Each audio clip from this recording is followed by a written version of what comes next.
Hi, well, my name is Jared Stout. I teach Algebra 1 at Fern Creek High School in Louisville, Kentucky. Obviously, the lesson I'm presenting, there's no students in here. My principal wasn't too keen on me having kids in here during this because they haven't filled out the video information form and all that stuff. So this is my lesson going over it by myself. Here's my A2 from that lesson. The lesson that's being covered is simplifying exponential functions and expressions. So the class that this is in is fifth period. There's 30 students. Of those 30 students, 16 are boys, 14 are girls. 12 of those students are Caucasian, 11 are African American, 5 are Hispanic, 2 are Asian American. I have 2 students with BIPs, or behavior intervention plans. I have 3 students with IEPs, or individualized education plans. And in this classroom, if you can see, hopefully, we do work in teams a lot. Like here would be a team of 4. You may be able to see the placard that's hanging from the ceiling. Here's another team of 4. There are 8 teams of 4 in this room. They work well together. That's the goal, is just to get them all always working together. So what the lesson for today is, the I can statements for this lesson are, the main one is I can expand exponential expressions and I can simplify exponential expressions. The warmth that's on the board is some background knowledge for that. They've seen coefficients before, but I wanted them to be able to see coefficients again, so the first part of the warm-up is I can identify the coefficients of the following expressions. 3x y squared, coefficient would be 3. The second part would be 7b, the coefficient is obviously 7. The second part is simplify the following expressions. 5 to the negative 2 power, which would end up being 1 over 25 or 0.04.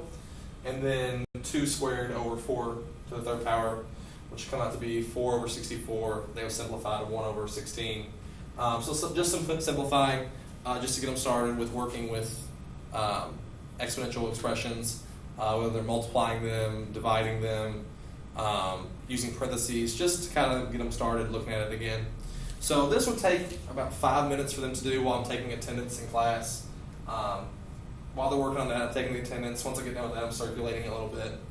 And then I just have 4 random students. I draw popsicle sticks and have them answer the specified question. So after that, we would get into the activity for the day. I'm going to put that on the board. So the first part of this lesson is looking at expanding exponential functions. And when we're expanding, we are looking at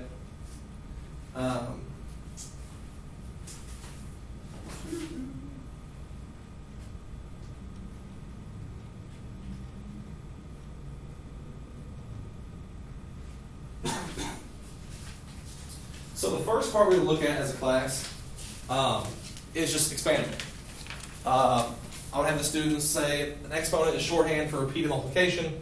We would identify the base of an exponential expression. We would identify the exponent. So, for example, n is the base, 4 is the exponent. After doing that, I would have the students go through. We've expanded this, n over 4 being n times n times n times n. After doing that, I would have the students do this as an example. I would have them expand all 4 of these with their team. Just give it a shot. They may struggle, they may do well. It honestly just depends on what team it is, how the students are doing. And then I would give them some time to do this while I circulate, helping other students. And then like 3 or 4 minutes to do that. And then we would come back together as a class. I would call on a few random students to expand, have them come to the screen or the document camera, have them write it down, whatever they prefer. I can pull the projection screen up, or they can do it on the document camera. It doesn't really matter to me. So the next part would be just moving forward with the lesson. Obviously, I know this video and it doesn't need to be that long, like you said in the syllabus.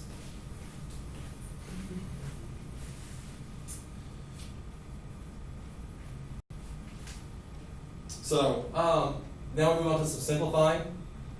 So we have expanded. The first 4 questions that I just showed you were expanding. These next 8 questions are simplifying.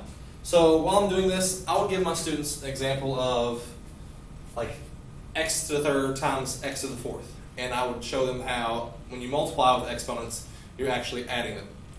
And then I'll do a division one. So x to the 10th divided by x to the 5th. Well, you're actually subtracting, so it's x to the 5th again. And then parentheses x to the third times, or exponent of 7 on the outside, you would do 3 times 7, x to the 21st power. That's how it would go. So I'll give them examples, and then I'll have the students in the teams work on these 8 questions. If they get done fast or with time left, they would obviously have the opportunity to do the challenge problem for an extension activity. But they know, obviously it says challenge, so a lot of them always ask, well, do we have to do it? And I insist they do it, but just getting the 8 problems done is a benefit and is a goal for all students. So if they get that done, I'm okay with it. So after they take about 5 or 6 minutes to do this on their own with their teams, we come back together as a class again. Because there are 8 teams in my classroom, and there's 8 questions that they are working on, I call in one random person per team.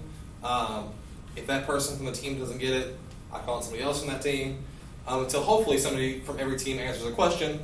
That takes about 5 to 6 minutes to do.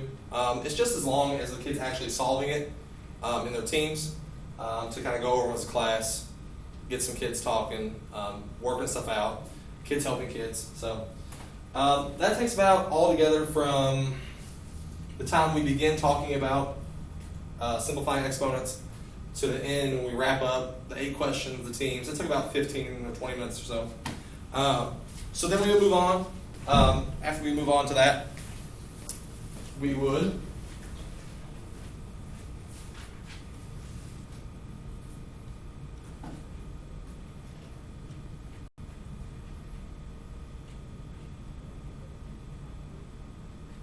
so this next part is just some more simplifying. A little bit deeper, just same type of stuff we did before. Multiplying exponents, dividing exponents, parentheses with exponents. We start working the first few, don't have coefficients, so the kids don't see any coefficients right now.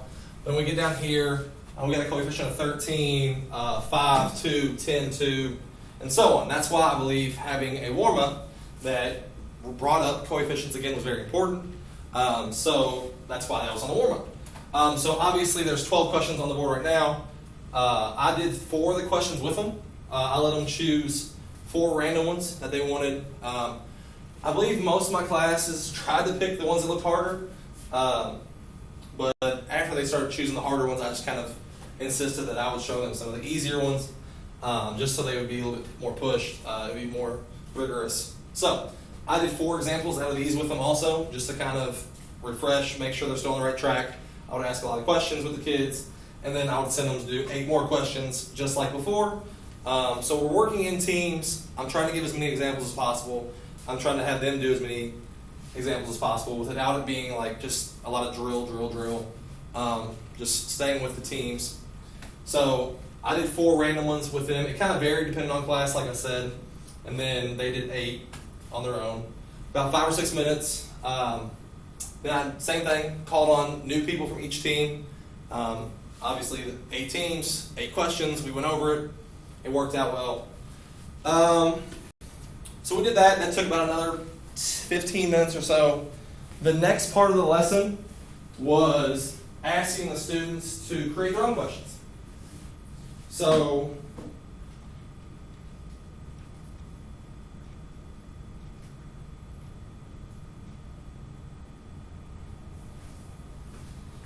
this question right here, it says, work with your team to write 4 exponential problems. So instead of having the students answer questions, now they're creating.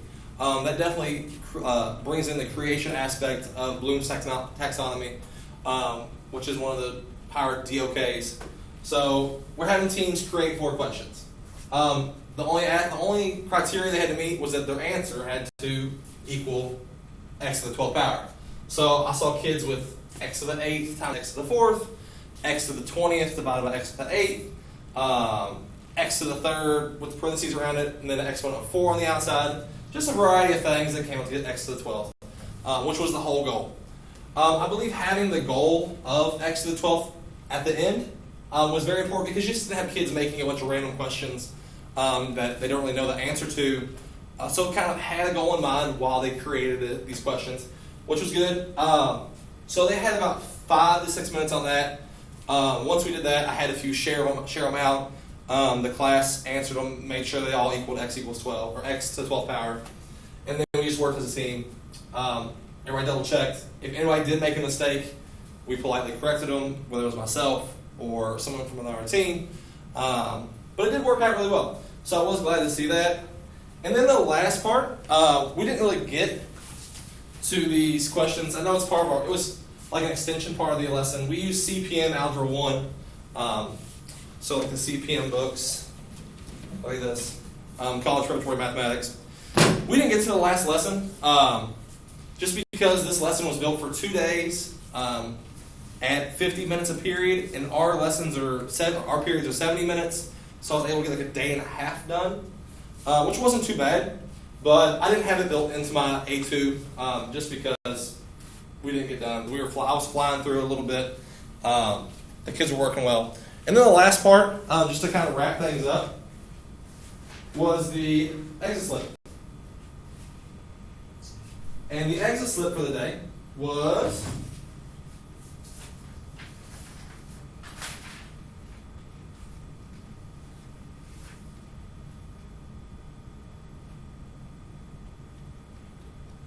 so this was the exit slip for the day. So what it did, obviously the kids learned how to expand at the beginning of class, expanding exponential expressions. Then they learned how to simplify. So these 5 questions, just to wrap up the day, I gave them about 5 minutes on a small hatch of paper, whatever they had, and it's the daily formative grade for the day. The first part, or first 2 questions, were expanding. So we have x to the 5th and b to the 6th. Well, x to the 5th expanded will be x times x times x times x times x times x. 5 x's multiply every time. And the same thing for b to the 6th. You got b times b times b times b times b times b. 6 b's all multiplied by each other. So that's the expansion part. And then the simplifying part, a to the 5th times a to the 3rd. Obviously, most of my kids know now that when you multiply exponents, you're actually adding. So they should have got a to the 8th. Question 4, division. Most of my kids also know now that when you divide with exponents, you're actually subtracting. So f to the 8th divided by f to the 6th. Actually subtract, so f squared. And then parentheses, x to the 3rd inside the parentheses with exponent of 7 on the outside. 3 times 7, 21. So x to the 21st.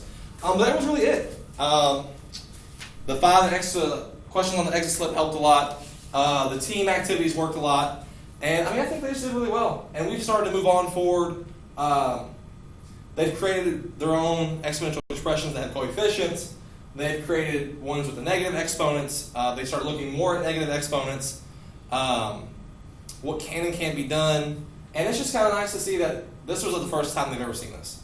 They've never seen exponential expressions before in my class using variables.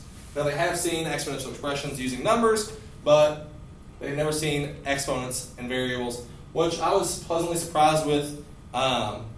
This lesson was given on October the 6th, and I believe I graded the test from that week, and they scored a average of like 87%, 88.